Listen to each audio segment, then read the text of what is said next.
Braxton, could you touch on how you guys were able to buckle down in the red zone? You hold them to 3 field goals in regulation, and each one of those was crucial to be able to get the game to overtime. Yeah, I'd say credit to just everyone on the defense doing their job. You know, playing tough, hard-nosed football, a lot of times you got to win your one-on-one. There's guys blocking you, so you know, just getting off blocks and doing your job and trusting that the guy next to you is going to do their job. And we understood that we had to buckle down, and we were able to do that. You guys got a lot of pressure on some third downs too to force them to punt. So how were you guys able to do that? Yeah, you know, Coach Bradford called some pressures on those third downs, and a couple times I think guys made good plays, either beat someone one-on-one or the guy was able to come free. And then, you know, credit to our secondary for staying back there in man coverage. And yeah, we were able to get to Miller a few times. Bobby, Eli Gilman had been bottled up a bit last week and just 24 rush yards in regulation, but he carries the ball 3 times for 25 yards and that touchdown in the second overtime. So you could just touch on having the trust in him to go out there and what it was like to see him get you guys into the end zone. Yeah, you know, Eli and Nick in particular run really hard. We have complete trust in our guys, including those guys. We're going to do what we do. You know, the other side's good and they're trying hard too. You know, again, those are good hard runs. It was there sometimes for us, and then it wasn't. Part of that's us, part of that's North Dakota State. But you know, obviously proud of those guys for finding a way to win that game. And when you look at the playoff run, I just want to get your thoughts on. You guys go through Delaware, Furman, and North Dakota State, some teams that are well known in the FCS that have a history of postseason success. So just what do you think of that element of going through some well-known, well-thought-of teams on this run to the championship game? Well, you know, I'll start from this game. I mean, you don't get to, you know, these guys were talking about how we approached it. I mean, you don't get to the final 4 teams in the nation without it being a really quality team on each side of the field. And then, you know, in the other games, we're playing teams that are really proud, traditionally strong programs, have a lot of victories in the history of their programs. Delaware's been playing football a long time. Furman as well. And the Furman team was a great football team. It was a huge win to get them, and then obviously you step it up another notch and play these guys. I don't know. It's a blur right now. It's a hell of a win. You know, when you made the championship game the 3 prior times, the game was the next week, but now you have a couple weeks off. So just your thoughts on having that time off, any benefits to that and any drawbacks if you'd rather play the next week? Or? No, absolutely not. There's no drawback to it. It's kind of an unfair disadvantage for us the last time around because they moved the game, and it was generally on Friday night. We would have, you know, we had to fly the East Coast, fly back, get stopped off for weather or something in Minneapolis. We'd get back, we would practice for a day. We'd practice Tuesday morning in the snow here and then have to fly out Tuesday afternoon. Meanwhile, we'd play teams from the East Coast that were busting in there generally and getting an extra day of work. We never practiced for those games. It was logistically a nightmare. So this is great for us. We get to practice, we get to treat, we get to lift.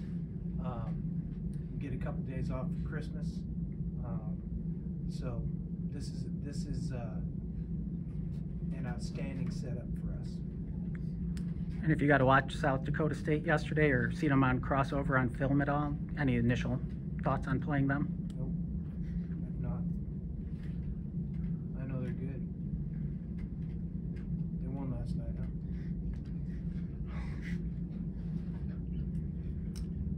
Coach, I brought this up last week. You've been in a lot of these type of games, it seems like. Did this one feel any, you know, did you feel a little more relaxed going into this game, this overtime? Oh, hell no. Relaxed. It's an act. I am not relaxed. Not at all. And like I said last week, I said, overtime is gut-wrenching. What does that make double overtime?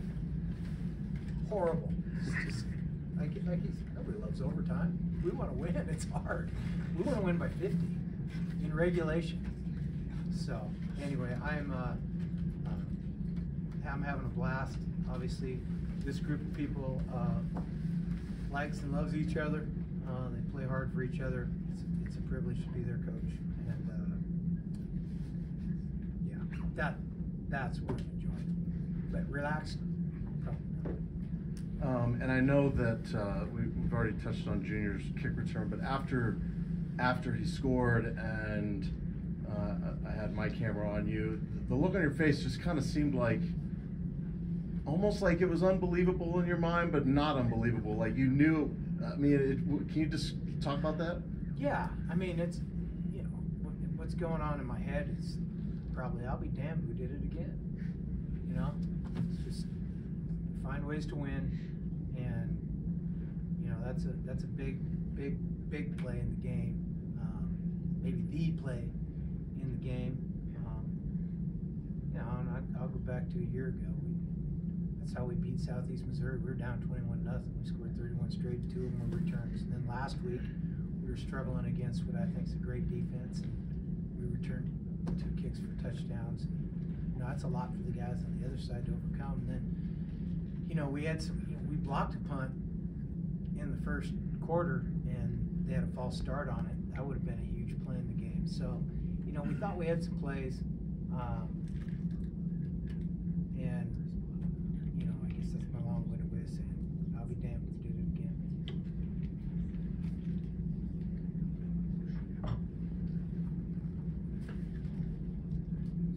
I just have one question for Bobby.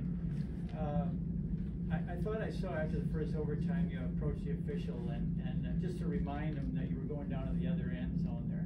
Can you just talk, I know you've had special moments in both end zones, but can you talk about what those fans mean in that north end zone here? Well, I think it's a little louder in the north end, and so in overtime, you know, whoever wins the coin toss in the first one, they get to choose. They can choose end of the field or offense or defense. And traditional wisdom would be to choose defense, and then the other team gets to choose the end of the field. So in the second overtime, North Dakota State chose to go on defense first, as they should, and I, you know, the officials were going to place the ball on the 25 in the south end. I reminded them that we got to choose our end of the field. Junior, you're a Montana guy, obviously. Just can you describe what these last 2 weeks have been like? Just coming up with plays like that, living in the moment. Just, you know, what's that been like from your perspective, and just being part of that, and being part of history, really? It's been very special. You know, you walk up that tunnel, you see guys who've made big impacts on this program, and you know, you just want to leave your mark. And I'm super blessed for his team, his coaches. You know, they believe in me, and you know, they push me to be better each and every day, and I appreciate that for them. Keelan, you touched on it too. Obviously, being a walk-on, one of these guys who's kind of built a career like this. Just how are you kind of soaking in this moment? Just what it's been like to watch the season you've had, but also accumulate into one more game and get a chance to play for a national championship. Yeah, you know, it's great. Just like he said, seeing the guys that have been here before me, and just being able to put my head down and work the way I've been and create this situation for myself. It's been awesome. Similar question for you as well, Braxton. Just another walk-on guy. You know, worked hard to get to where you're at right now. Local guy, Montana guy. Just for you, each week is, you know, extending your senior year a little bit. So how are you kind of soaking up this moment? What's it mean to you to send the Montana Grizzlies to the national championship?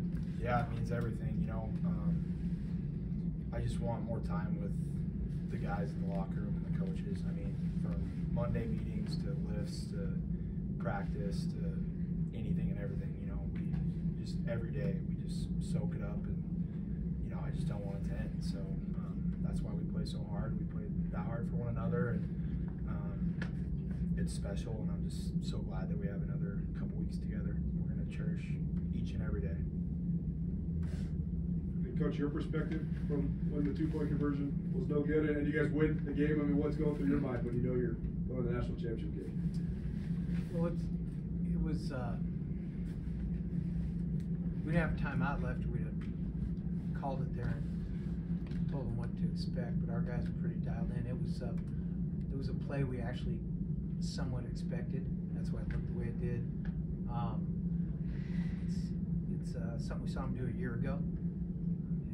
It goes back to mid-season last year, I think. And our coaches did a good job of keeping that in their memory banks, and our players knew that they lined up that way. That's probably what we were getting, and we did. And so I thought we had a chance to stop it, because we kind of suspected that's what they would do. And obviously then when you win, I appreciate Brandon picking me up. I flopped on the ground like I dropped dead. Thank goodness you didn't have to do CPR or nothing, but that's exciting. I mean, golly, everybody was pretty excited. It's fun. I mean, let's say this. That game, winning that game brings great joy to everybody on our team and staff, but it also, Grizzly football brings a lot of joy and happiness to a lot of people in Montana and in our alumni base. Grizzly football is special, and that was a special game. Can I wrap it with that? Thanks, everybody. All right, go Grizz. Thank y'all.